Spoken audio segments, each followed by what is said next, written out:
fui lá, peguei o Dunga, botei por cima, uma cerca, assim, botei por cima, os caras botamos no carro lá, e aí peguei um papel, assim, escrevi um bilhete com letra cursiva, letra de criança, assim, sabe?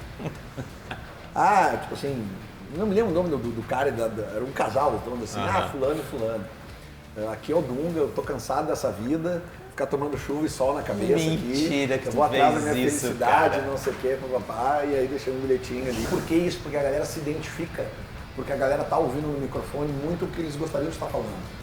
E esse é o meu... Você fala como torcedor. A minha essência é essa, eu não vou me mudar. Isso é Não gratificante, vou me mudar. né? Eu vou falar o que eu penso como torcedor, cara. Eu tô lá para defender o Inter.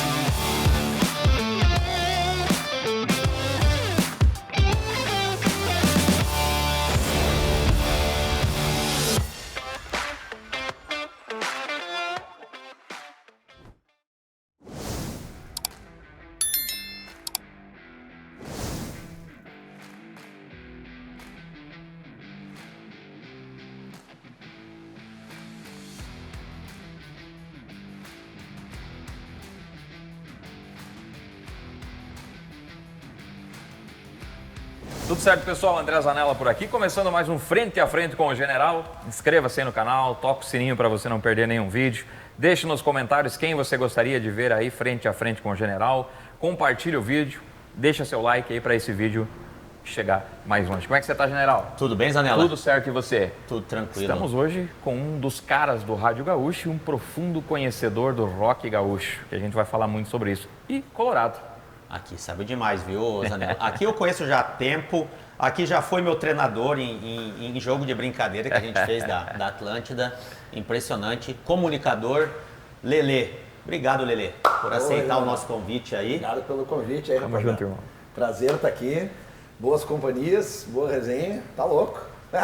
O cara que levantou, o cara que ganhou a Libertadores da mão do Pelé de terno vermelho. Com certeza. Isso aqui é a história viva do meu time, né? Aí. Prazer estar aqui. Me fala uma coisa, Lelê, tu faz churrasco em casa, não? Tu pilota uma churrasqueira? Faço. De uns anos pra cá eu virei adepto da parrilla, né? Eu ganhei uma parrilla portenha, aquela que é mais a grelha, né? Grelha e o fogareiro.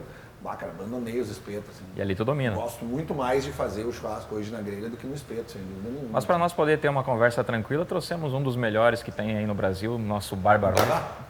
Olha! Hoje vamos brincar, o teu ponto qual que é? O do Duda Garbi? Tu é amigo do Duda ou não? Não, sou muito amigo do Duda, mas o sushi do Duda Garbi não. Né? Engraçado pra mim é o seguinte, do ponto para o mal passado. Então fechou. Nós Tem vamos brincar hoje. Tem que ter sangue, né? Vamos brincar hoje com o seguinte, linguicinha de cordeiro, Agora do Barbaruiva. Então já que tu gosta de parija, vou fazer um short rib na parija pra você então. Aí agora tu vem. Fechou? Tamo bem demais. Então Meu irmão, fechou. Lelê. Porra, não. Eu espero que tu tenha vindo com fome Sempre. pra poder aqui degustar a carne do Barba aí, cara. Coisa linda. Não, fome a gente tem sempre, general. Temos fome de vida, fome de vitória, fome de comida boa. Porra, isso de aí. sede de água. Lelê, me diz uma coisa, lá no início, quando criança, tu queria ser jogador de futebol ou tu tinha um sonho diferente? Cara, eu acho que como a grande maioria dos meninos da minha geração, assim, eu quis ser jogador de futebol, né, cara? Porque no colégio a gente jogava muita bola já. É a primeira coisa que você lembra, eu queria ser isso, ou não? Sim. Porque meu pai começou a me levar no Beira-Rio muito cedo, assim, né? Eu fui no Beira-Rio com 5 anos de idade, assim, eu tenho uma memória, assim, eu lembro até sei qual foi o jogo, assim, eu sei que foi Inter e Vitória. Que ano, Lelê? 78. 78. Campeonato Brasileiro de 78, foi Inter e Vitória.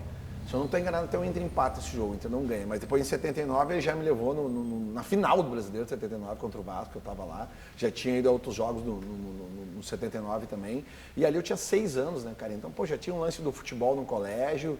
E eu gostava muito de jogar no ataque, eu era centroavante, eu fazia bastante gol. Aí peguei ali a categoria mirim, porque na época não era sub tanto. Não. Era mirim, Sim, exatamente. infantil, juvenil e júnior. e júnior. Então, cara, eu joguei mirim, joguei infantil. Aí eu lembro que conselheiro do Grêmio, pai de um colega meu, seu Rui Cristini, o pai do Rodrigo Cristini, que era meu colega, assim, uma vez chegou pra mim e disse, eu queria te levar pra tu fazer um teste no Grêmio. Eu sabia que rolou um teste no Grêmio, né? Não chegou a rolar porque meu pai não deixou. Teu pai não curtiu, né? Meu pai não não? deixou, assim. E eu dizia, pai, mas pô, então me leva pra fazer um teste no Inter. Meu pai nunca me levou pra fazer teste no Inter, assim. Cara, e aí, pô, eu jogava lá no colégio e às vezes era convocado por uns outros times que recrutavam jogadores. E assim, cara, eu fazia bastante gol, assim, cara. Eu era um centroavante, assim, que gostava de fazer gol, cara, não tinha medo. E como eu sou janeiro, então o guri ali... Tu tinha vantagem. Eu tinha vantagem, cara, porque às vezes ali tu pega Eu nasci em novembro, por exemplo. Exatamente. Eu sempre era ferro pra mim. Exatamente, entendeu? eu era o cara, perdi naquele um ano ano. que tu dá aquela esticada ali, Isso com aí. 13, 14, 15 anos, fazia muita diferença. E fazia muita Então, diferença. pô, eu era aquele cara chato, só que eu era muito irritado, assim, cara. Eu era expulso com frequência, assim. Eu xingava o juiz, xingava a bandeirinha que levantava. Você era do Alessandro. Pior, cara, era muito pior, muito pior. E esse lance também do meu pai, assim, me marcou muito, que ele não deixou eu ir fazer teste do Grêmio, assim, né? Mas também ele nunca me arrumou um teste no Inter. Mas enfim, cara, fui jogando bola. Vocês jogavam entre colégios? Como é que era também na cara, época? Eu jogava né? entre colégio, assim, eu estudei no IPA, que é um colégio metodista, então, pô, tinha as Olimpíadas dos Colégios Metodistas, aí ia jogar contra o IE de Passo Fundo, Centenário de Santa Maria, União de Uruguaiana, o próprio Colégio Americano de Porto Alegre, que era o rival direto Sim. do IPA, assim. Cara, e nós...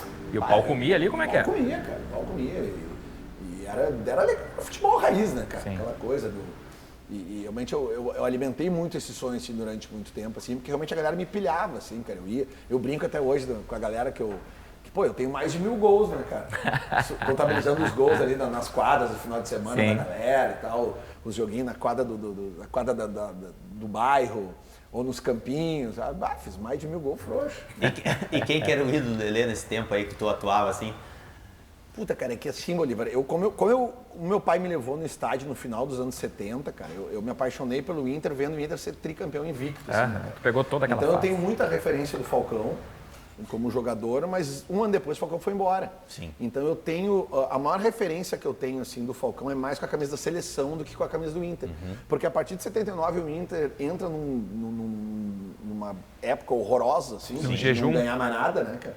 E então assim, eu tenho assim como é que eu vou dizer assim, eu tenho uma idolatria, eu tenho uma paixão muito grande pela seleção brasileira de 82. Sim. Porque aí, cara, até por ter me causado o primeiro trauma, né? A gente, geralmente, as paixões da vida são as que nos causam traumas, né? Porque a expectativa também era muito grande. Muito, cara, muito, né, cara? Era um futebol muito Todo mundo fala que foi uma das romântico, melhores sim. seleções da história. né? Tá louco, cara, sabe? E tinha o Falcão ali. Tinha o Falcão. Ele não jogava mais no Inter, mas ele era aquele cara do Inter que tava ali. Pô, cara, tinha Zico, tinha Exatamente. Sócrates, tinha Júnior. Tinha massa. Cara, era uma loucura. Tinha Éder, sabe? Ver aqueles caras jogarem é impressionante. Aí tem toda aquela mística da Copa de 82. Isso aí. Eu com 9 anos, cara, pô, o jogo, né? Galera liberando... o colégio liberando os alunos para ver o jogo em casa. Eu me lembro que teve uma vez que foi o jogo de estreia, mas União Soviética. A minha mãe convida todos os meus colegas para irem ver lá em casa o jogo.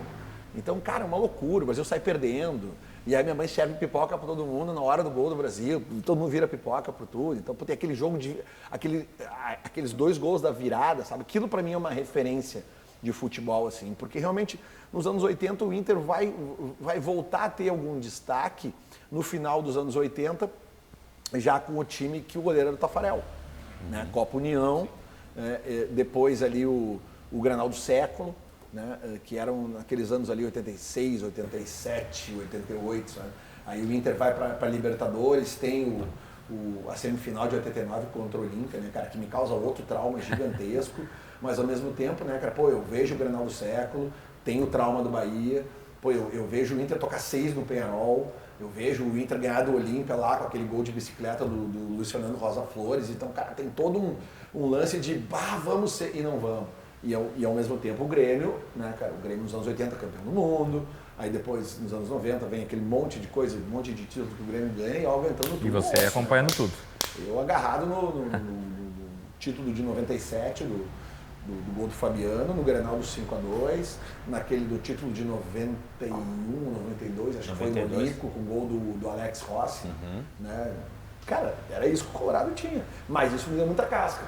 Imagina. Muita casca mesmo, assim, porque quem aguentou os anos 80 e os 90 na arquibancada do Beira-Rio, como eu aguentei... É porque você deitou e rolou ali depois, né? Nossa, sabe? Isso que eu digo, assim, cara, tudo que aconteceu com o Inter pra mim depois de 17 de dezembro de 2006 é tudo lucro, cara. Tudo lucro. A partir do momento que a gente chegou lá, cara, tudo que aconteceu pra mim depois tá, ó, Tava beleza, 10. Maravilhoso, legal. porque tu pegou tudo. Tu acabou pegando um final muito jovem, né? Com aquela máquina da equipe do Inter, do Falcão Imagina, deles. cara. Pois pega um jejum muito grande, esperando, por mais que teve a Copa do Brasil 92 a Copa do Brasil, né? Mas ela é um fato absolutamente isolado. E assim. depois dá de novo mais uma seca, né, Lelê? Dá uma seca ali de 92 loucura, a 2006. E eu era o cara que ia nos jogos no Beira-Rio, assim, eu não tinha ruim, velho. Quando que tu começou a ir sozinho, Lelê? Tu falou assim, puta, a partir de agora eu começo a ir sozinho pro estádio, vou lá torcer como eu quero. Teu pai te levava, mas qual o momento que o Lelê começou a ir sozinho? Não, cara, é que meu pai se separou da minha mãe muito cedo e ele foi morar no interior muito cedo. Meu pai sempre morou em vários lugares, assim. Então, a minha mãe a minha mãe é gremista, mas ela sabia da minha paixão pelo futebol, tanto que o primeiro jogo noturno que eu venho no Beira-Rio, quem me traz é minha mãe, cara. Pô, velho, pra uma mãe trazer um guri. Sim. Eu tô pra te dizer que foi em 84 esse jogo aí. Foi 83 ou 84, porque era contra o Flamengo, e esse era o Flamengo do Zico. Sim. Zico, Adílio, Júnior, Nossa. Nunes, Nossa Senhora. Andrade, Leandro. Cara, era uma seleção, tanto que o Inter perde esse jogo. Foi o primeiro jogo noturno que eu fui, cara, e eu fui com a minha mãe de ônibus pro Beira-Rio. Nós pegamos 2 anos, pra minha mãe encarar um ônibus, sabe? Naquela época a mulher era raro no estádio. Com certeza, a mulher muito pegar raro. um ônibus com o filho, só coisa só mãe fazer pra guri mesmo, né, cara? E a partir ali depois ali, cara, de 85, 86, 12, 13 anos, eu começo a ir sozinho pro jogo. Porque na época era mais tranquilo pro menor entrar. Sim. Eu tenho um amigo de infância, o Dado, que é colorado também, pô, e ele tinha a empregada dele, a Beth ela organizava, assim, cara, nós ia de galera, a Beth vinha com a gente pro estádio e nós pegávamos os ônibus, às vezes uns passavam por baixo da roleta, cara, era uma loucura. Na época dava, né? Mas ali com 12, 13 anos eu já ia sozinho pro Beira-Rio. Sozinho já. E quando que começou, tipo assim, o Lelê, por mais que tu sempre foi identificado, tipo, colorado, mas tipo assim, chegou em algum momento quando tu começou a trabalhar em algumas emissoras e tal, cara, isso vai me atrapalhar e eu não posso falar que eu sou colorado? Ou tu sempre teve essa abertura de, cara, eu posso falar do Inter, meu time do coração? Cara, é que pra mim foi ao contrário, né, Bolívar? Porque assim, como nos anos 90, final dos anos 90 e boa parte dos anos 2000, eu comecei a trabalhar com várias bandas do rock gaúcho, que eu fui produtor e tal. E então eu frequentava muito as rádios com as bandas. Aquelas bandas, tudo que fizeram sucesso no final dos anos 90 ali no rock gaúcho, Comunidade Ninjitsu, Ultraman, Tequila Baby, depois Cachorro Grande, Fresno, Acústicos Valvulados, Bideobaldi, Reação em Cadeia. Eu trabalhei com todas essas bandas. Então eu circulava muito nas rádios, então eu fiquei muito amigo dos radialistas, né? Porque eu me dava com os caras. Primeiro que eu tinha tentado ser radialista antes de trabalhar com as bandas, então eu já tinha algumas amizades na Rádio Ipanema FM, eu já conhecia o KG, né? Já conhecia o Porã. E aí depois na Atlântida, quando eu começo a levar o material das bandas para tentar fazer as bandas tocar no rádio, né? Então comecei a conhecer os radialistas e tal. E ali naquela movimentação ali do final já dos anos 2000, quando surge o Twitter, que daí começa aquele debate de rede social, aquela democratização do debate além da rádio, né? E do jornal, do papel, a partir dali eu começo a me manifestar muito sobre o Inter e tal. E, cara, querendo ou não, o Twitter gerou assim uma exposição pra galera. Tu era bem ativo no Twitter, né? Claro. Tu era bem ativo por lá, né? Muito, cara. Até porque nessa época eu morava em São Paulo. Eu já tinha ido morar lá quando eu levei em 2005, eu fiz um movimento de fechar meu escritório aqui em Porto Alegre e ir para São Paulo com o Cachorro e com a Fresno. Certo. Que eram 2 bandas que eu já via que eles tinham um Potencial muito maior para estourar Brasil, e o mercado daqui já era um mercado extremamente cansado, assim, Sim. sabe? Era um mercado... Você já tinha varrido aqui quase o mercado. As bandas já não estavam mais Sim. botando 5, 6 mil pessoas num show, Certo. estavam botando 1.000, 1.500 e tal. Então o mercado estava muito desgastado aqui já. Então eu fiz esse movimento de ir para lá. Então, estando lá longe daqui, né, cara, era uma maneira que eu tinha de manter o meu coloradismo ativo, era justamente debatendo pela rede social. Sim. E o Twitter foi essa rede social. Então, cara, a gente tinha essa questão de, às vezes, via um jogo, depois do jogo ficava no debate todo mundo. E às vezes um tweet que outro polêmico, Sim. tu chegava ali daqueles negócios que eles chamavam de trend topics. Exatamente. Né? Eu tenho vários printzinhos assim. Chegou várias vezes. Que eu largava uns bostaços assim. Que, imagina, cara, tu ficava vendo o jogo das 9 às 11h30 da noite. Aí tava lá, tomando uma ceva e tal, em casa. Tu ficava ouvindo o rádio, mas ficava debatendo com a galera. Daí dava uma queimada, o Grêmio perdia, tocava uma corneta e tal. Blá. E nessa fase ali, quando o Twitter começa em 2009, cara, o Inter vinha de Libertadores, Mundial, Sul-Americana, Recopa, sabe? Tudo, né? Era uma delícia naquela época ali, né? Aí em 2010 vem E nesse meio tempo, cara, em 2008, o Fetter me chama para eu começar a participar do Bola nas Costas na Atlântida, que era um programa, que foi quando a gente se conheceu, que era só na segunda-feira à noite. Sim. O Bola era um programa que era diário na Atlântida, depois quando o Fetter volta para a Atlântida em 2007, ele tira o programa do diário e passa para segunda-feira à noite. E era um programa que era diferente, era uma resenha com os jogadores, cara, que a única coisa que a gente não falava era futebol. Vocês levavam um convidado, né? Nós falava qualquer porcaria, qualquer merda. E os jogadores iam. E era um do Grêmio e um do Inter. Isso. Às vezes ia um, às vezes ia outro. Sim. Essa época de muita vitória do Inter era difícil conseguir jogador do Grêmio. Imagino. As assessorias não liberavam. Então, e a partir do momento que o Fetter me coloca na Atlântida para eu ser esse cara colorado que está ali, num programa que eles precisavam de um colorado identificado, aí obviamente que a junção Twitter mais a rádio começa a gerar um blá blá blá no uma meu repercussão. nome, né? Nisso vem o Instagram, ali 2010, 2011, começa a negócio de foto também. O próprio Twitter ele começa a ter uma coisa de imagem, então a imagem assim, do cara começa a ficar mais conhecida e tal. Aí depois em 2014, 2012, eu dou início num projeto de YouTube chamado Grenalizando, que eu fiz com alguns amigos meus, que a gente fazia no domingo à noite para pegar aquele gap que tinha do bate-bola da TV Com, que não tinha mais a TV Com. A gente começou a fazer no YouTube e o troço começou a dar certo. Tanto que o SBT faz um convite para esse programa para TV aberta, no sábado, ao 12h30. E aí eu já fazia parte da Atlântida, eu tinha um contrato com a Atlântida, porque eu estava no microfone já tinha feito curso de radialista e tal. E aí eu tenho que fazer uma opção. Ou eu fico com o Bola na RBS, ou eu fico com o SBT. Cara, eu fiz uma opção por grana, assim, né? O contrato de patrocínio do Grenalizando no YouTube, ele já dava uma grana dos patrocínios do YouTube. E aí eu acabei optando por fazer a TV aberta junto com o YouTube, com o SBT e peço para sair da Atlântida. Certo. Isso aí não dura nenhum ano. Depois em 2015, no final de 2014, o Fetter me chama de volta. Aí sim, porque ele queria ele queria transformar o Bola de novo no programa diário e ia passar a chamar a TL Grenal. E ele queria um colorado para assumir aquilo ali. A minha empresa também das bandas já não estava mais legal, eu estava super insatisfeito. O Fetter sabia disso. O Fetter virou um amigo pessoal meu, a gente conversava muito sobre a vida também e tal. Ele sabia que eu estava insatisfeito, estava por aqui, não queria mais trabalhar com banda nenhuma. Então, nesse momento, também já tinha nascido a minha filha. Então, ele me convida para eu voltar para a Atlântida, para ser um funcionário da Atlântida, ter um salário, para eu ser o colorado do Bola, que passava a se chamar TL Grenal, e também trazer para dentro da Atlântida esse meu know-how de produção para fazer alguma coisa nos eventos. E aí eu passo a ser também uma das pessoas da Rádio Atlântida na escolha dos artistas do planeta. Cara, o negócio teu com o Rafa, eu sabia que a tua amizade com o Rafa era antiga, mas eu não sabia que era mais de 40 anos, cara, que tu morou na casa do Rafa, teu escritório era na casa do Rafa, eu não sabia que tinha o estúdio lá, que a maioria das bandas fazia lá o tempo todo, gravava. Cara, o estúdio Bafo de Bira, essa história é muito louca. Cara, tu tem muita coisa legal, porque eu comecei a acompanhar o teu podcast aquele, que tu usou a frase da música do Cachorro Grande. Quero ser seu amigo de novo.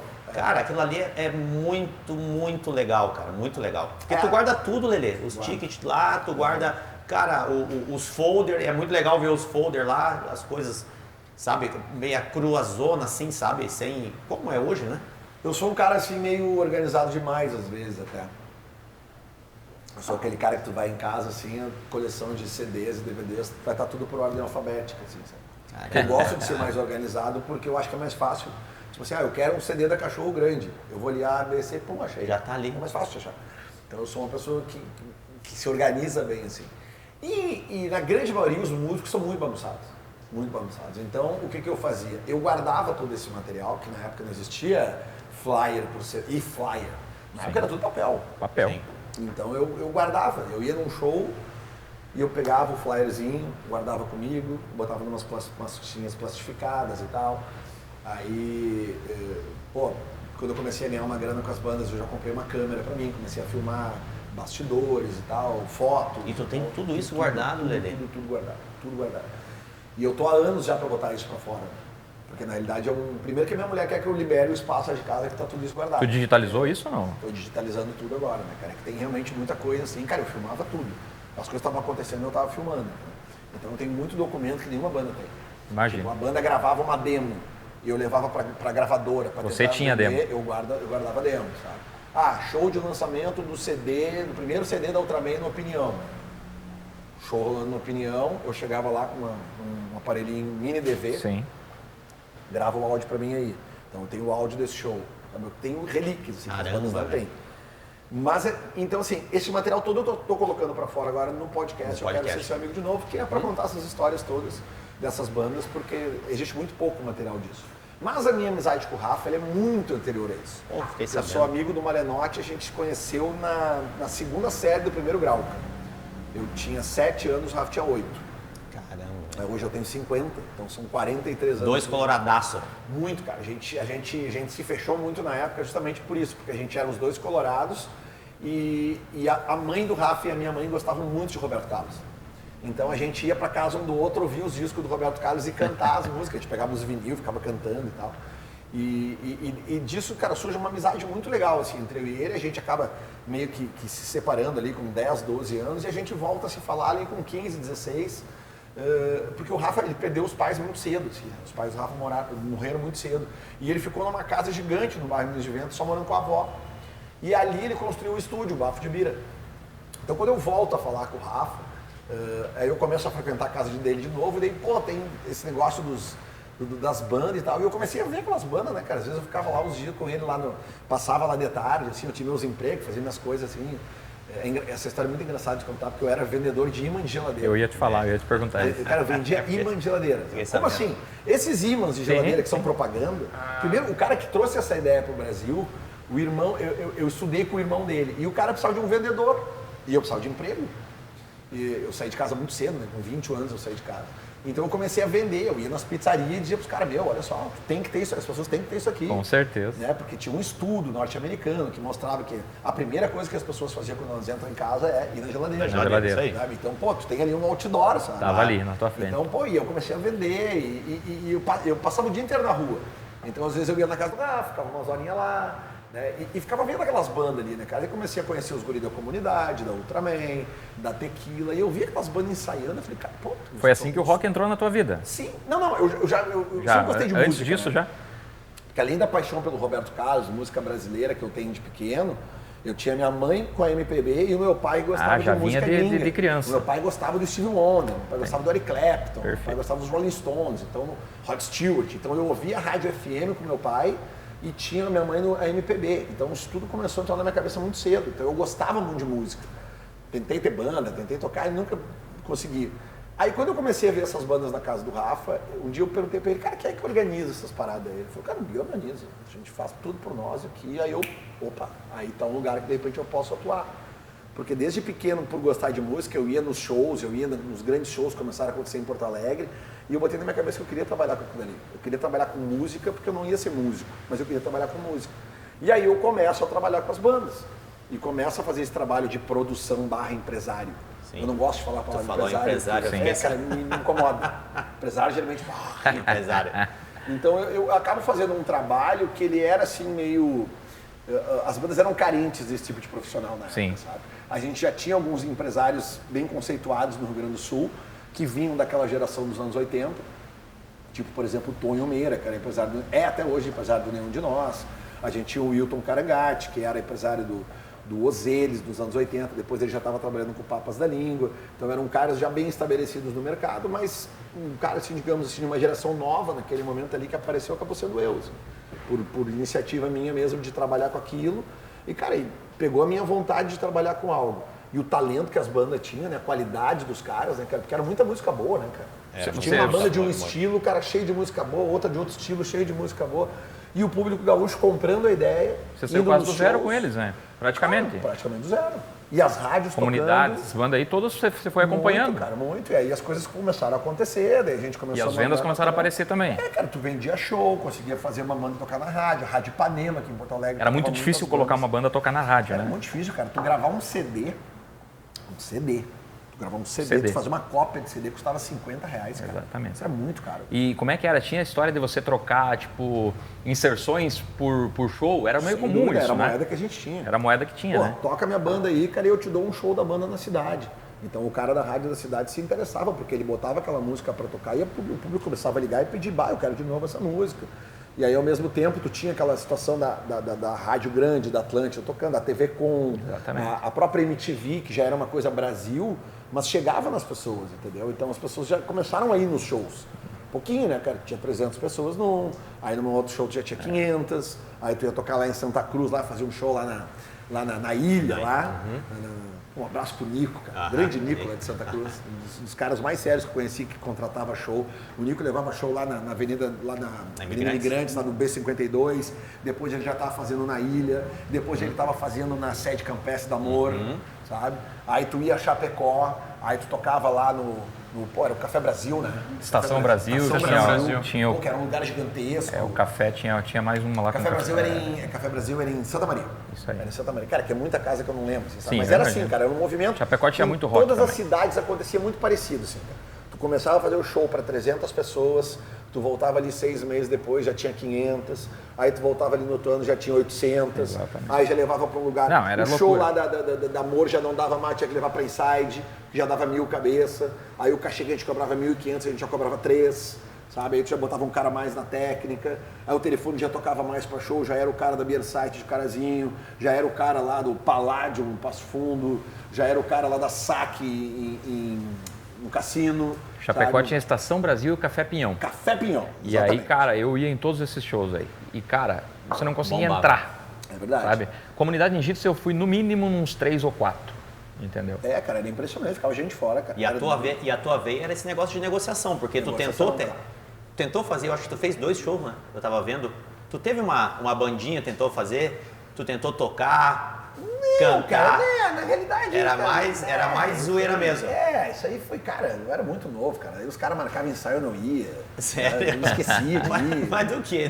Cara, mas é que na época não tinha celular, cara. A gente marcava as coisas por telefone. Vamos fazer um ensaio no sábado às 2 da tarde. Eu, tá, beleza. Cara, daí eu ia jogar bola. 5 da tarde, tinha ensaio hoje. Esqueci. Esquecia, cara. Não era uma coisa assim, sabe? Não tinha essa comunicação. Como Mas tu tem tentou hoje. tocar alguma coisa, Lelê? Cantar nada? Não, cara. Daí umas épocas que eu trabalhava vendendo imã, eu fazia uns trabalhos de final de semana que eu fazia como hold de banda. Né? Às vezes eu pegava para fazer uma grana extra, né, cara? Claro. Tinha que pagar o aluguel, tinha que se virar, né, cara? Então eu fazia trabalho de hold. O que é o hold? O cara é aquele que monta os equipamentos, né? Daí depois de hold eu consegui pegar uns trabalhos de produtor, aí já conheci os caras de outras bandas também, já viajava com as bandas. Aí, cara, às vezes rolava assim o fato de ser hold. Aí, uma vez um cara de uma banda tava tocando uma música lá e ele errou toda a letra. Eu falei, mas essa letra tá errada. Daí ele falou, tá, então por que tu não canta? Tá, me bota aí que eu canto. Aí um dia cantei. Aí o cara gostou, daí já peguei uma mina depois que cantei. Já ficou importante. Era só de brincadeira, assim. Daí não tinha eu não tinha essa pretensão, era mais pra zoeira, cara. Na época, eu queria ganhar dinheiro pra pagar meu aluguel e pegar gente. Essa que era a minha prioridade. É isso aí. Vamos pro quadro, então? Vamos lá. Bola dentro e bola fora aqui no Frente a Frente com o General. Vamos lá, Lelê. Bola dentro do Lelê, um momento especial do Lelê, pessoal, profissional, que tu guarda com muito carinho. Deve ter vários, mas tem um especial. Vários, cara. Tem vários momentos, cara. Mas é que eu acho assim, porque a minha história profissional, ela se divide muito, assim, né, cara? Eu tenho essa função, assim, pré-música, né, cara? Que eu trabalhei com muita coisa, assim, de... Cara, eu me agarrava no emprego que tinha, né, cara? Eu vendi consórcio, eu vendi consórcio de eletrodoméstico, cara, sabe? Lembra da Desapel? Sim. Eu já falou de entrada, sim. cara, eu vendia consórcio de eletrodoméstico, cara, sabe? Vendi Tinha muito isso na época, fui né? office boy de agência de turismo.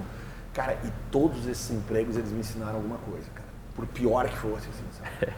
Eu aprendi muito com todos eles. Eu tenho muita lembrança dessa fase inicial da minha vida, porque eu comecei a trabalhar muito cedo. Mas é claro que quando eu decido virar um produtor de banda e começo a encarar isso de forma profissional, cara, tem momentos muito marcantes, assim, né, cara?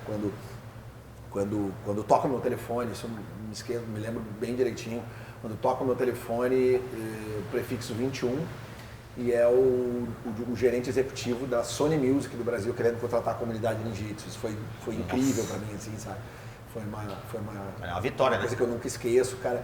Pô, os grandes shows, assim, que a gente fez, né, cara? Teve muito perrengue de shows pequenos no início, mas depois tu chegar em shows, assim, tipo, porra, a comunidade encerrou o Planeta Atlântida, né, cara? Encerrar um planeta, sabe? Com 50 mil pessoas. Tu vendo a banda que tu ajudou a estar ali, sabe? O mérito todo é dos caras, mas uma porcentagemzinha eu tenho naquilo ali, né, cara?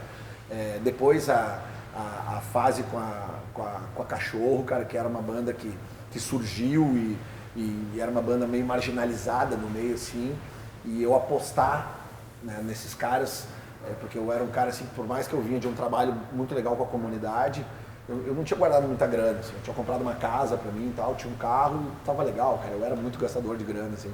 E aí eu tô com a Cachorro e a Cachorro não tem dinheiro pra gravar um disco, e eu também não tinha dinheiro guardado, daí eu opto por vender meu carro pra bancar o disco da Cachorro.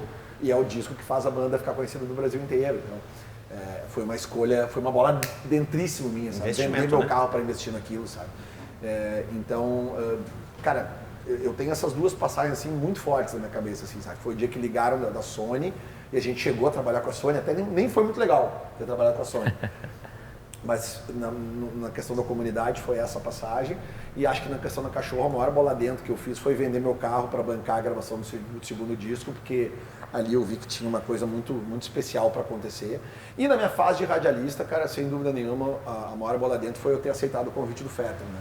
De ter virado essa página da minha vida, de ter encerrado o meu escritório e ter virado um comunicador dentro da Rádio Atlântida. Isso já vão completar 8 anos agora, já completaram 8 anos, né?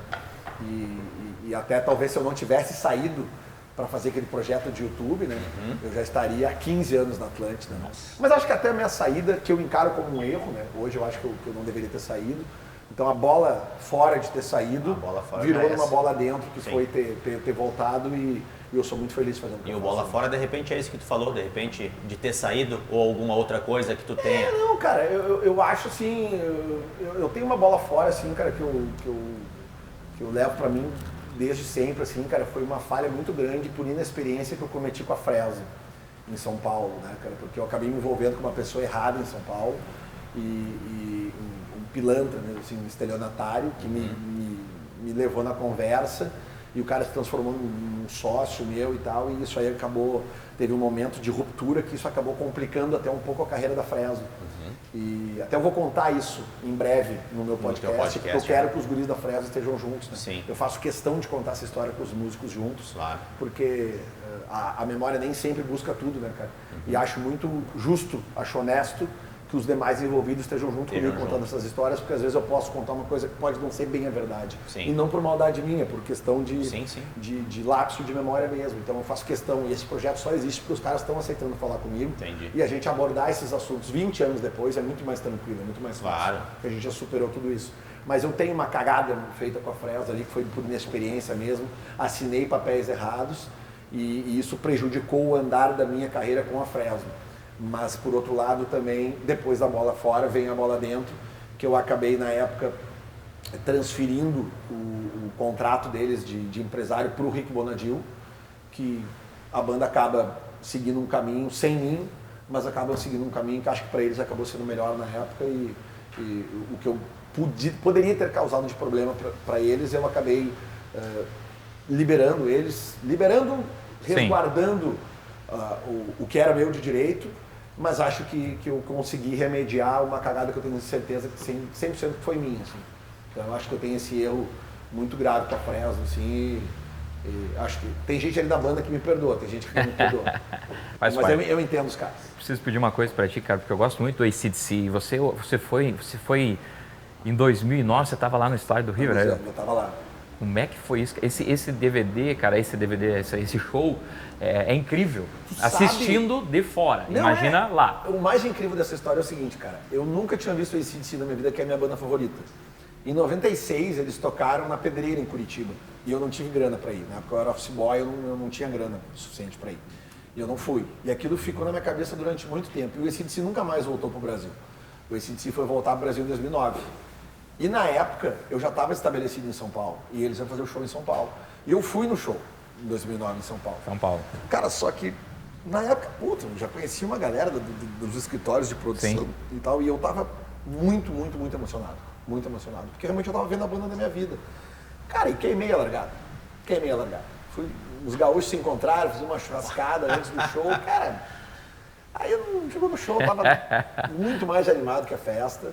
Cara, fiquei muito emocionado de estar vendo os velhinhos tocando com aquele pique todo. Cara, e me emocionei mesmo, cara, chorei, sabe? Me perdi na curva. Não consegui ver o show direito. E aí, eu tava saindo do show, olha a loucura, e liguei pro cara que era o cara da agência de turismo, que emitia as passagens das bandas, que iam toda hora, a Cachorro, por exemplo, ficava muito nesse Porto Alegre, São Paulo, Porto Alegre, São Paulo, a Fresno também, então eu tinha uma agência que emitia direto as passagens para mim. E aí liguei pro cara, emite uma passagem para mim para Buenos Aires, que eu vou ir para lá, que eu quero ver o show dos caras lá em Buenos Aires, porque eu vou resolver. Bora. Eu já sabia que estava esgotado, mas emite a mim que eu vou para lá e vou dar um jeito de entrar. E ele emitiu a passagem para mim, na época eu tinha um Nextel, era fácil de falar com o cara da agência. Nossa Senhora. Cara, eu lembro que eu tava saindo do Morumbi, assim, cara. Eu tava doido, mas eu lembro que eu fiz isso. Lembra. E aí ele me emitiu pra mim a passagem e eu fui. Nesse meio tempo, os guris do Opinião... Sozinho? Não, na época eu tinha uma namorada e eu meti pra ela junto. Foram vocês, eu não era de guardar dinheiro, tá falando, não, vambora comigo, vamos lá. Vambora. Ela nem sabia direito o que era esse AC/DC. E aí fomos pra Buenos Aires, aí os guris do Opinião me conseguiram um canal pra eu comprar o ingresso. Eu comprei o ingresso. Cara, e fui. E cheguei lá, não sabia que os caras estavam gravando DVD. E na Argentina, diferente do Brasil, é proibido vender álcool em show. Né? Aliás, na Argentina é proibido vender álcool num raio de 2 km. Ao redor ali da... De show ou de jogo, lá é tudo proibido. Então o que acontece na Argentina? Tu entra lúcido, não tem muito bem, a não ser que tu encha a cara antes, né, do teu hotel e tal, mas, cara, não é o clima. Sim. Tu vai antes pro jogo e tal, pro estádio, né? Então eu fui, cara, e vi aquele show. Só que eu não sabia que estavam gravando DVD. Eu vi que tinha uns helicópteros e tal, mas pensei, sei lá, enfim, mas aquele show eu me lembro, cara, dele do início ao fim, porque eu tava 100% lúcido. Tava lúcido. E aí depois, meses depois que eu vi que foram lançar o filme, né, do Homem de Ferro, e o primeiro clipe era uma música com cenas do show do River. Aí eu olhei na MTV, assim, na época, no YouTube, no dia que eu vi, eu falei, cara, não pode ser. Não, os caras não movimentaram essa estrutura para gravar um clipe. Eles vão fazer um DVD do show. E fizeram. Fizeram um DVD do show. Épico, histórico. Aí eu tava lá, cara. Realmente dá um orgulhinho, assim. Mas é que eu sempre digo, cara, banca paga e recebe. Em 96 eu não pude ver porque eu não tinha grana. Em 2009 fui ver, queimei a largada. Aí quando eu fui para ver e consegui ver, um dos melhores da história. Eles mesmos chamam de concerto definitivo de rock and roll. Com certeza, foi de arrepiar. E vamos pro nosso quadro então? Vamos lá, né? Surpresas da bola? Surpresas da bola. Tem recado para você. Tem uma galera aqui para te mandar um abraço. Com certeza, pessoas que tu vai curtir muito escutar. Pode olhar aí que depois quando aparecer lá, vai aparecer em tela inteira aí, meu parceiro. Coloca ali o playzinho ali já. Salve, salve Bolívar! E aí essa rapaziada, tudo certo, tudo em riba aqui, Pedro Espinosa, colega e amigão do Lelê Bortolassi. Bolívar pediu pra a gente relatar um causo que envolva o Lelê. Lelê é muito bebedor de vinho, Lelê adora vinho, bebe pra caramba vinho. Eu adoro também, mas agora, devido às limitações de saúde, não tenho podido beber tanto. Mas eu também sou apreciador de vinhos. O Lelê, agora há pouco tempo, ganhou uma caixa, eu disse uma caixa de vinho, um vinho caro, de um colega nosso, de um amigo nosso, que é o Rafinha. Eles apostaram sobre a classificação do Inter na Libertadores. E isso foi dentro do camarim do Poa Comedy Club, onde a gente se apresenta. E o Lelê levou, ganhou. Então o Lelê tem vinho para até 2025, tá bom? Beijo, Bolívar. Valeu, Lelê. Grande Pedrão. Puta, Pedrão. cara, Pedro Espinosa. Cara. Adoro ele, cara. O Pedro eu conheci ele, eu não conhecia ele, cara. Eu conheci ele quando ele entrou no Bola agora, foi em 2020, eu acho, 21. Não, 21 acho que foi. E, nossa, cara, o Pedro é um fenômeno, né, cara? O Pedro tem um talento pra imitação, assim, cara, que tá louco, cara, sabe? Eu vi no Bola aquele dia, eu fiquei apavorado. Ele imita os caras com uma naturalidade, assim, cara. Pô, acabou de passar um perrengue aí de saúde, né, cara? Um negócio que nós ali que ficamos com ele diariamente, a gente viu que ele não tava bem, né, cara? Pô, é ruim tu ver um cara que tá contigo todo dia ali, não podendo fazer a atividade dele por um problema que nem ele tava entendendo direito o que era, né, cara? Mas graças a Deus tá recuperando, cara, tá super bem de novo e tomara que melhore. É um baita cara, velho. E o Rafinha então, ultimamente tá te pagando, porque a fase do Inter que a gente tá se encontrando ali na KTO, na confraria da KTO. É que aí, né, Bolívar, a aposta que foi feita, né, o que foi proposto na hora da aposta foi o seguinte: vamos apostar uma garrafa. Eu falei, vamos fazer uma garrafa então. E o Rafinha naquela... Isso o quê? Contra o River? Isso, que o Inter ia ser eliminado pelo River. Eu falei, cara, não vamos apostar a garrafa, que não vai ser. Isso antes do primeiro jogo. Entendi. Mas o Rafinha, como todo bom tricolor, arrogante, né? Não, vamos apostar uma caixa. Não era nem no time dele, era do fracasso do Inter. Sim. Tá bom, velho. Quer apostar uma caixa, beleza. Apostamos uma caixa. Tá lá em casa. Coisa linda. Tá lá, bem deitadinha lá. Bom demais. Não, é qualquer vinho, cara. Não é, tá louco. Aqui, É vinho é vinho de coisa fina. aqui outro especial. Provar aqui o... Pode Mete olhando, bala aí. aperta ali, vai olhando e vai provando aí. Fala, general meu bruxo, Lelê meu irmão, coisa boa receber esse convite para falar de ti, para conversar, contar um pouquinho de história. E quero dizer duas coisas. Sabe que semana passada eu tava indo pro Beira-Rio junto com o Lelê e tava comentando com ele que eu não criei essa figura com meu pai. Meu pai era torcedor do Atlético Mineiro, acabou morrendo cedo. Eu falei pra ele, porra, cara, gosto muito dessa nossa parceria, essa figura. A gente já foi a vários jogos juntos, sempre que tem oportunidade a gente vê o jogo do Inter junto. Lelê é um cara que tem quase 20 anos a mais que eu, assim, e se adaptou muito rápido, a gente se deu muito bem de primeira e estamos indo no estádio junto. Então eu tenho essa figura de referência, quase uma figura paternal, assim, no Lelê, e que eu gosto muito de frequentar o estádio por aí com ele. E todo mundo parar de dizer, cadê o Lelê? Cadê o Lelê? Onde é que tá o Lelê? Então, é uma honra ter essa amizade desse meu bruxo, meu irmão, meu amigo, chamado Leandro Bortolassi. E a história que eu mais gosto que o Lelê conte, e que dificilmente ele conta, eu vejo as pessoas não conhecem, é uma história que ele me contou um tempão atrás ainda, acho que uma das primeiras vezes que a gente conversou, que foi quando ele era vizinho de praia de um cara que tinha aqueles anões que ficam no jardim, na praia, e ele não conhecia o vizinho dele. E ele sequestrou uma daquelas estátuas de anões e ficava mandando recadinhos como se fosse o sequestrador do anão de jardim que ele roubou, que ele sequestrou, e ficava tirando fotos e fazendo montagem. Eu adoro essa história. Eu acho que mais pessoas merecem saber essa história, sem falar no Grenal que o Lelê foi preso. Só que essa história aí, ela já é repetida a exaustão. Então, a minha história favorita é do sequestro do anão de jardim. Lelê, meu bruxo, obrigado pela parceria, te amo. E, general, coisa linda, receber um recado no celular aí para participar do general, meu Capitão América. Beijo grande nos dois. Até a próxima. Vamos, Colorado! Lelê, que Grande Rafa história Marques. maluca é essa? Cara, Réveillon de 2006, eu acho. Eu tava na casa dos pais da minha namorada na época, acho que ali era na praia, eu acho que era Mariluz, cara. Uma daquelas praias ali passando em Belly. Cara, nós estamos lá bebendo, todo mundo, depois do Réveillon, imagina, cara, Réveillon, praia, família, todo mundo, um monte de gente. E o vizinho do lado, e o pessoal da rua, todo mundo muito unido, muito amigo, assim. E o vizinho do lado tinha a Branca de Neve e os 7 anões. Aí eu, no meio do trago, eu falei assim, eu vou sequestrar aquele anão ali. Vou pegar o Dunga e vou... Não, mas ele é pesado, mas foda-se, vamos dar um jeito. Cara, pulei o muro, fui lá, peguei o Dunga, botei por cima, era uma cerca, assim, botei por cima, os caras botamos no carro lá, e aí peguei um papel, assim, escrevi um bilhete com letra cursiva, letra de criança, assim, sabe? Tipo assim, não me lembro o nome do cara, era um casal, os donos assim, fulano e fulano. Aqui é o Dunga, eu tô cansado dessa vida, ficar tomando chuva e sol na cabeça. Mentira, aqui. que Eu vou tu atrás da fez minha isso, felicidade, cara. não sei o que, papapá, e aí deixei um bilhetinho ali. Cara, a gente foi embora de carro outro dia, eu tinha um carro, tinha um porta-mala grande, e o cara é 30 e poucos quilos pesa o troço daquele. Botei pra dentro do carro e fomos embora.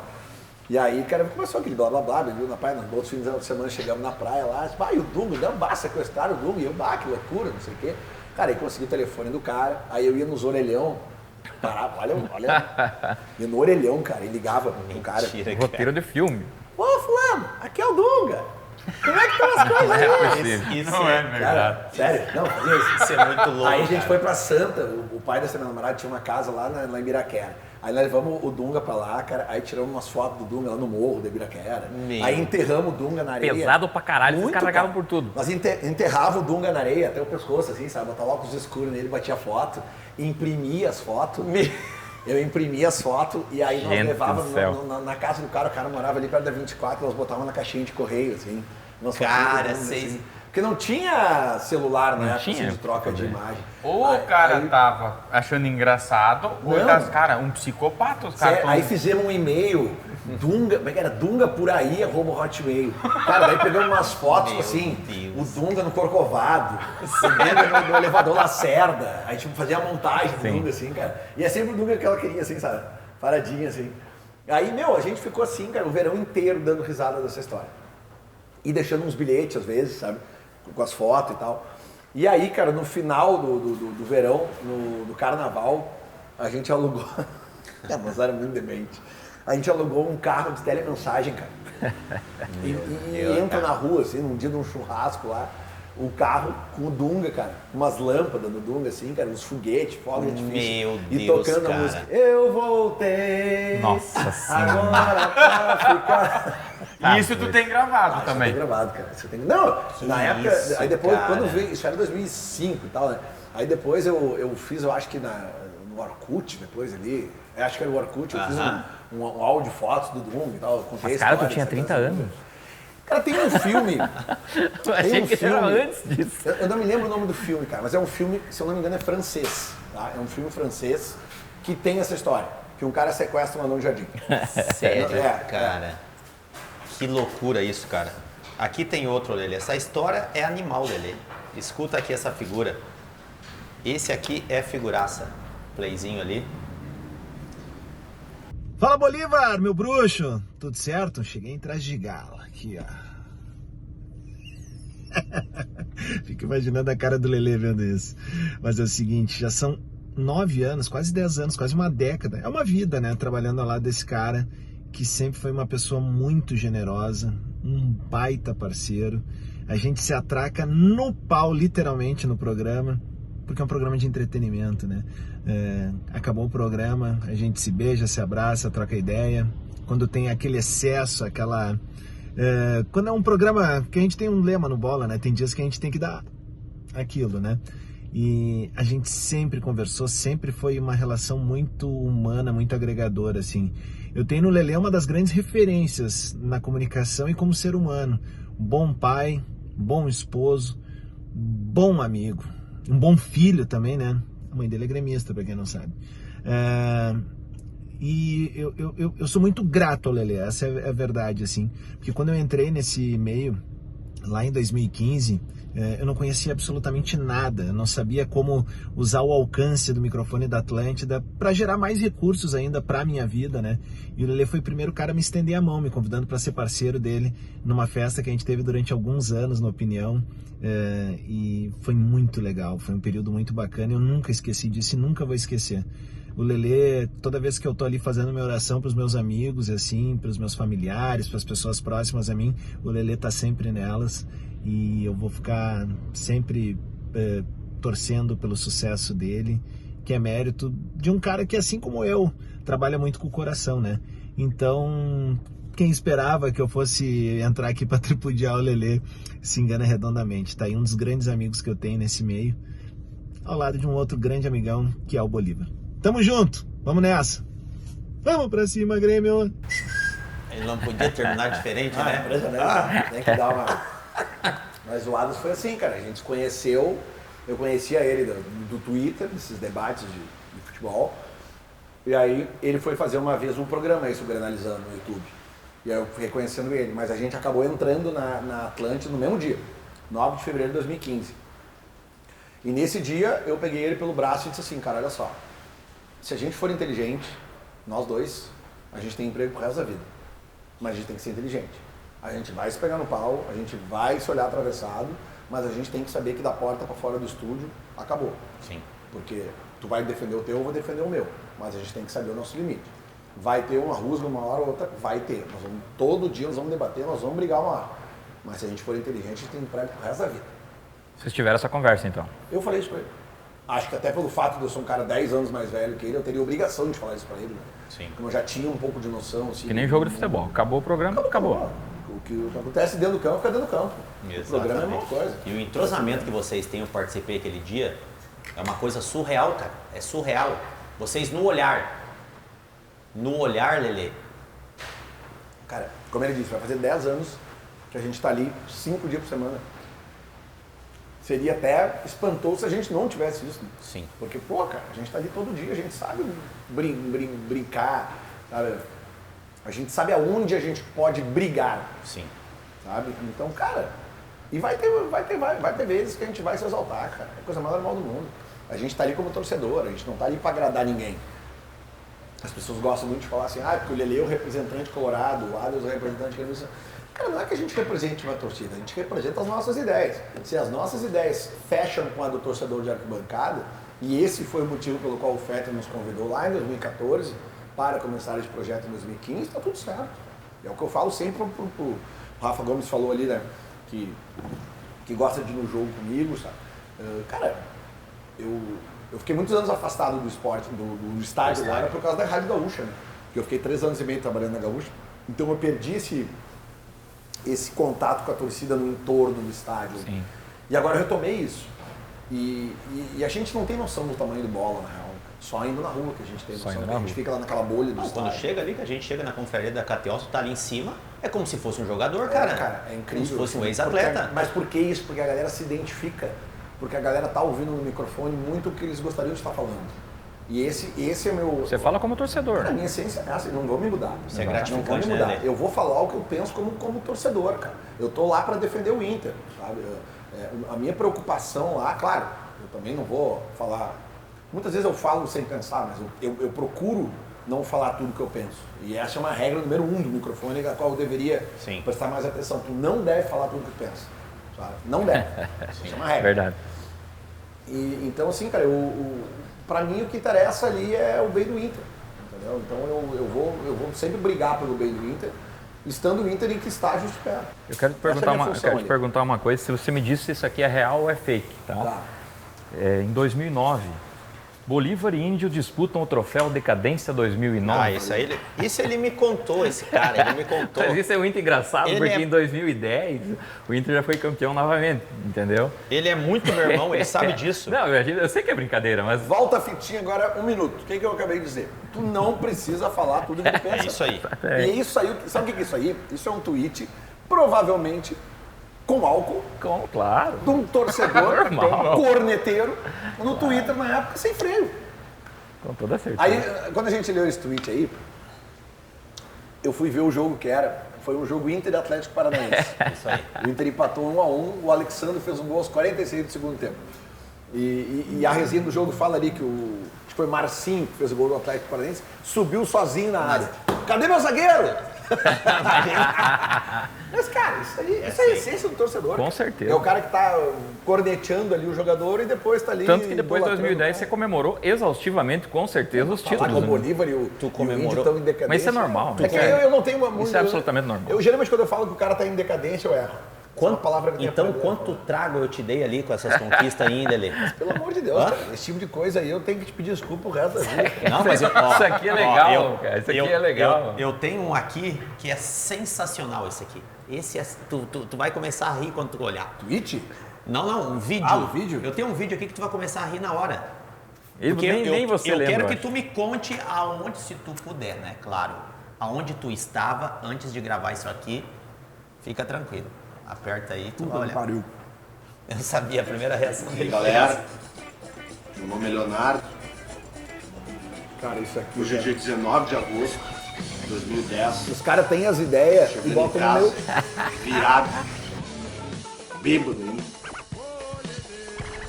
Mais uma Libertadores. Fiz festa a noite inteira.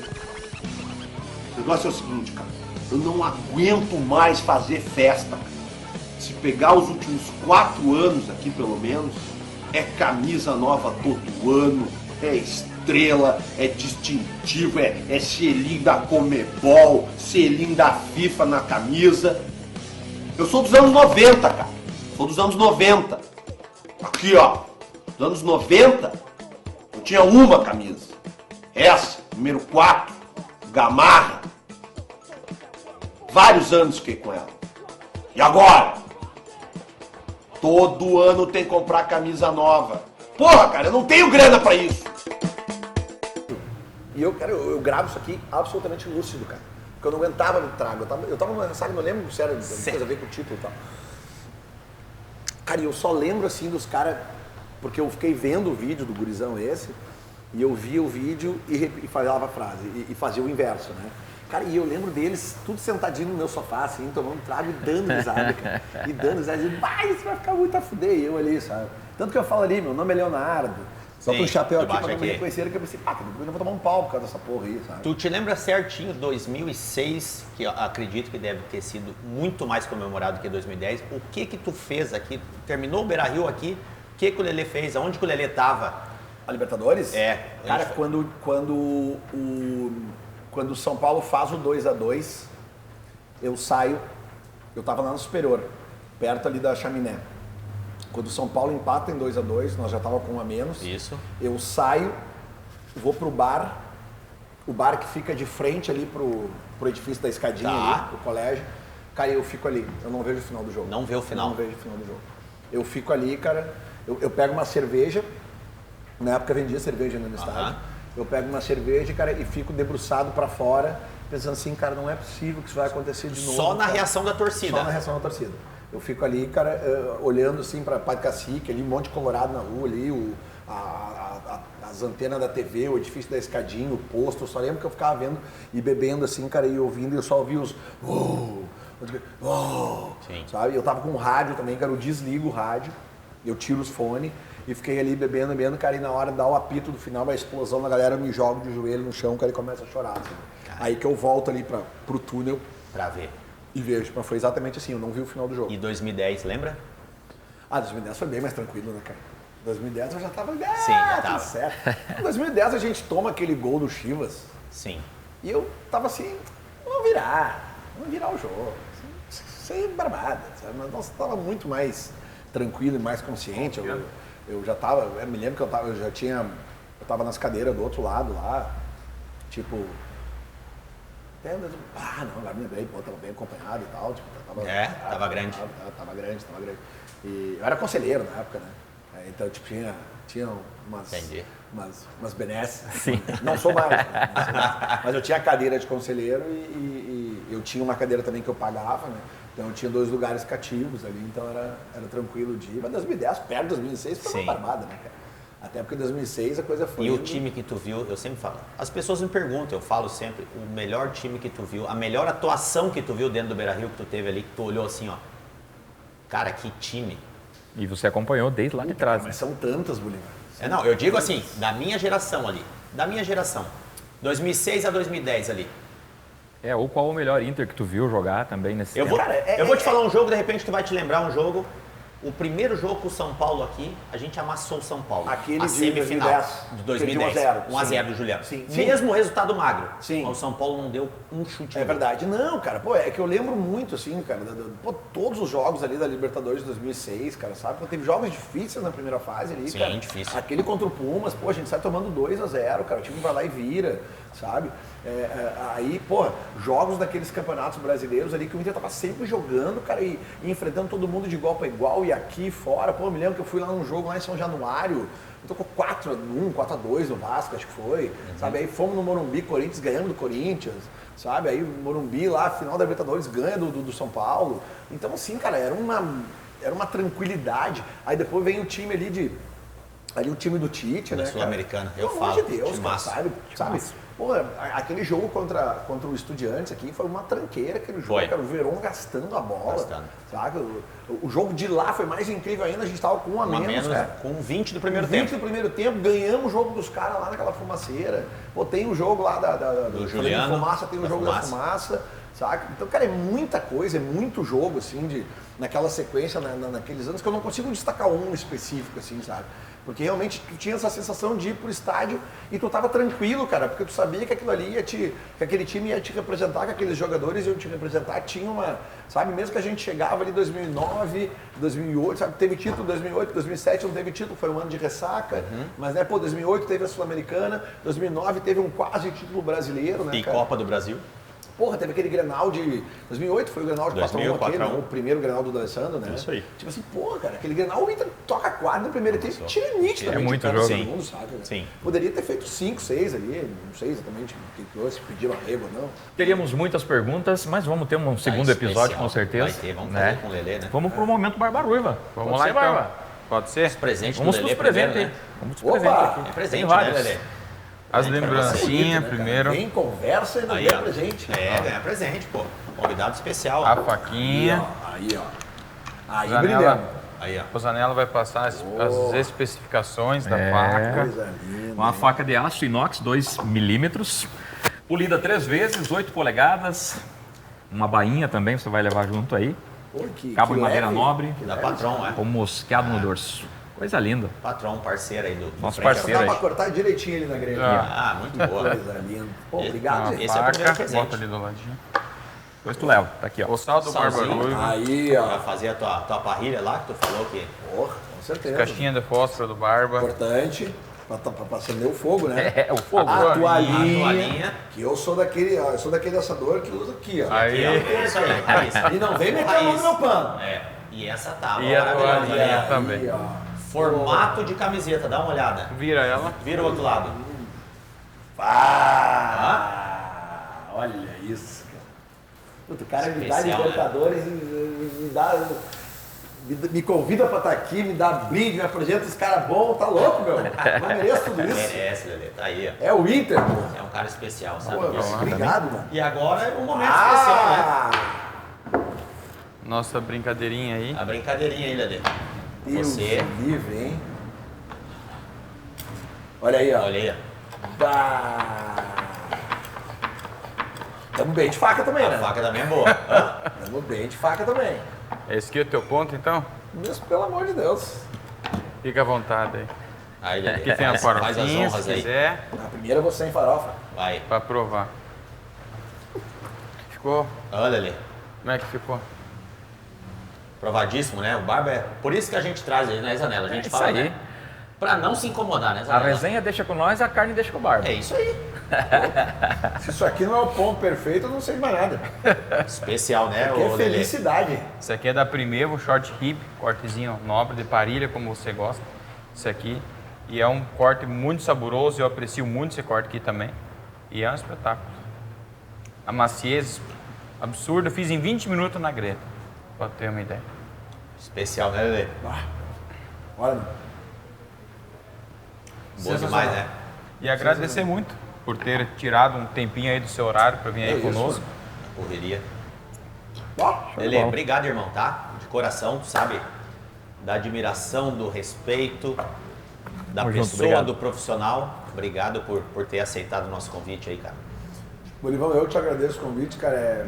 Pra mim né, cara, conviver contigo é um privilégio, cara, porque a gente virou parceiro aí da vida, né, cara, e já te tinha como essa referência, cara, de um cara que me fez parte ali dessa fase do Inter que me deu as minhas maiores alegrias como torcedor, e garanto que eu tô falando aqui, agora sim, representando Sim, milhões de sim. colorados que devem te dizer a mesma coisa, cara, mas é que realmente eu me sinto muito privilegiado, cara, de poder conviver hoje contigo, conviver com o Sobs, cara, que são caras que viraram realmente amigos meus, assim, cara, e ver as pessoas que vocês são, cara, como vocês são agregadores, cara, como vocês são colorados mesmo, de estar convivendo com a gente, cara, de estar sempre apresentando a gente para pessoas novas aí, cara, participando de coisas positivas, velho, só tenho a agradecer, cara, eu sou muito privilegiado. Valeu, irmão. Obrigado mesmo, Obrigado, cara. tá, meu? por tudo, Agradeço. cara. Show de bola. Galera, se inscreva no nosso canal lá, ative o sininho, deixe o seu comentário, curta esse grande bate-papo aí com o Lelê.